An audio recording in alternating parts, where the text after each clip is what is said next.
اعوذ باللہ من الشیطان الرجیم بسم اللہ الرحمن الرحیم۔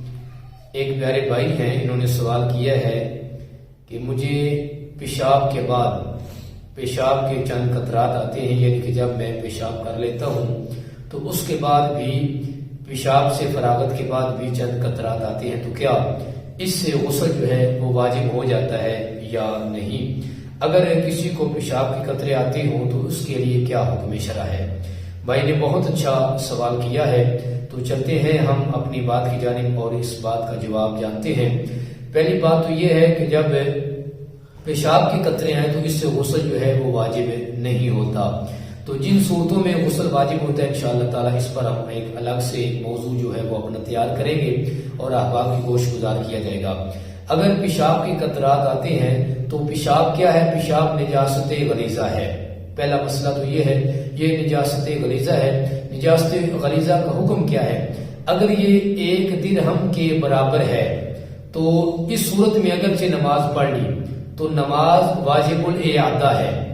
اگر وہ پیشاب کے جو قطرات لگے ہیں وہ 1 درہم سے زائد ہوں، وہ زیادہ ہوں، تو اس پر جو ہے نماز ہوگی نہیں، غسل تو فرض نہیں ہوگا، البتہ یہ ہے کہ اس کی نماز نہیں ہوگی۔ نجاست غلیظہ جہاں پر لگے وہ جگہ جو ہے وہ حصہ ناپاک ہو جاتا ہے۔ اگر جسم کے کسی حصے پر لگ جائے تو وہ حصہ ناپاک ہے، اگر کپڑوں کے کسی حصے پر لگ جائے تو وہ کپڑے ناپاک ہے، اگر وہ کسی بھی جگہ پر لگ جائے نجاست غلیظہ کا حکم یہی ہے کہ وہ ناپاک ہو جاتا ہے۔ اب مسئلہ یہ ہے کہ 1 درہم کی مقدار کتنی ہے؟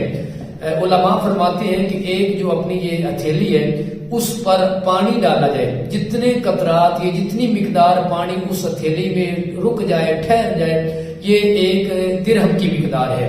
1 درہم اتنا ہوتا ہے، تو اس لیے اگر وہ 1 درہم سے کم لگا ہے تو اس جگہ کا دھونا سنت ہے، 1 درہم کے برابر ہے تو اس کا دھونا واجب ہے، اگر 1 درہم سے زیادہ لگ گیا ہے تو اس کا دھونا جو ہے وہ فرض ہے۔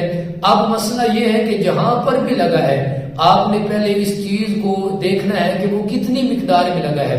مسئلہ دراصل یہ سمجھ آ گیا کہ پیشاب کے قطرے آنے سے بندے پر غسل تو واجب نہیں ہوتا، البتہ پیشاب نجاست غلیظہ ہے تو نجاست غلیظہ کا دور کرنا، دھونا جو ہے یہ ضروری ہے۔ نجاست غلیظہ کا حکم بھی آپ احباب کی گوش گزار کیا گا، یقیناً آپ کو اچھے طریقے سے یہ مسئلہ سمجھ آ گیا ہوگا۔